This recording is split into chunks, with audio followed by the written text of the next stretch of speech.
Друзья, всем привет! Вы на канале Сладкий Мастер. Готовлю итальянскую панакоту на кокосовом молоке в кето-веганском варианте, которая в отличие от традиционного десерта не имеет в своем составе продукты животного происхождения, а также сахар. При этом кето-панакота получается настолько вкусная и нежная, что отличить ее от оригинального рецепта практически невозможно. Этот вкус покоряет с первой порции, нежное в меру сладкое суфле с клубничным джемом и ванильным ароматом. Это просто райский десерт. Но самое приятное, что этот десерт подходит всем, кто соблюдает кето-диету, либо находится на веганском питании. Отсутствие сахара и лактозы гарантирует, что глюкоза не подскочит и не будет ответной реакции инсулина на быстрые углеводы. Просмотрев множество рецептов в интернете, я понял, что у всех либо сложные рецепты приготовления веганской кето-панакоты, либо имеют лишние или дополнительные продукты, которые усложняют или забивают вкус этого десерта. По этой причине я хочу поделиться самым простым и самым вкусным вариантом веганской кето-панакоты на кокосовом молоке, которая не только делается очень просто, но и получается самой вкусной. Я это гарантирую, ведь вы готовите на канале Сладкий Мастер. Ягодный соус я буду готовить из замороженной клубники, которую предварительно оттаяла при комнатной температуре. Вы можете использовать для приготовления соуса любые ягоды по своему вкусу.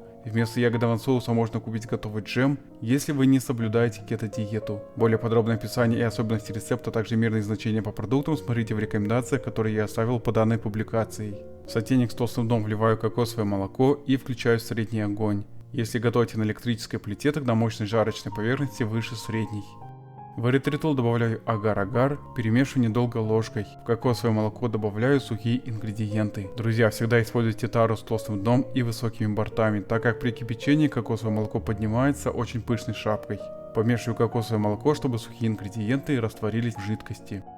Как только пошли пузыри, рекомендую следить за кокосовым молоком внимательно и начинать активно мешать, так как оно, как и обычное молоко, имеет свойство быстро убегать. Кокосовое молоко в один момент начинает быстро пениться и подниматься вверх пышной шапкой. Очень важно активно мешать смесь лопаткой. Кокосовое молоко поднялось до самых краев, просто снимаю кастрюлю с огня, чтобы шапка опала. Затем возвращаю кастрюлю снова на плиту и убавляю огонь до самой минимальной мощности. В таком режиме непрерывно помешивая, продолжаю кипятить молоко не менее 3 минут, чтобы активировать агар-агар.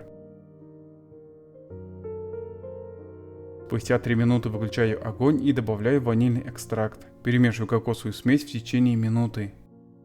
Горячий кокосовый мусс сразу переливаю в подготовленные стаканчики произвольного размера. Вместо стаканчиков можно использовать бокалы, рюмки, креманки, а также силиконовые формы. Хочу напомнить, что в отличие от желатина, агар-агар сразу начинает работать при комнатной температуре. Оставляю стаканчики с панакотой на столе до полного остывания примерно на 2 часа. После того, как панакота остыла, убираю ее в холодильник до полного охлаждения минимум на 1 час. Для приготовления ягодного соуса оставшую клубнику пробиваю блендером в однородное пюре. Охлажденную панакоту достаю из холодильника. На остывшую панакоту выкладываю ягодный джем. А вместо клубничного соуса вы можете использовать любой джем, варенье, топпинг или пробитые ягоды и фрукты по своему вкусу. Дополнительно украсил десерты малиной с листочками мяты. Веганская кето-панакота получилась настолько вкусной, что остановиться на одной порции просто невозможно. И в этот раз я даже никого не позову в гости, потому что хочу растянуть удовольствие на несколько дней. Панакота на кокосовом молоке – это изысканное суфле с ягодным соусом и малиной для всех ценителей традиционного итальянского десерта родом из Сицилии. Особенно радует, что это стопроцентный кето-рецепт полностью адаптирован под веганское питание и отлично подходит для всех, кто хочет вкусно есть и при этом не набирать вес. Рекомендую употреблять панакоту как самостоятельное изделие, либо кофе, вину или ликеру. Наслаждайтесь десертом панакоты на кокосовом молоке от Сладкого Мастера и обязательно поставьте лайк, если рецепт понравился.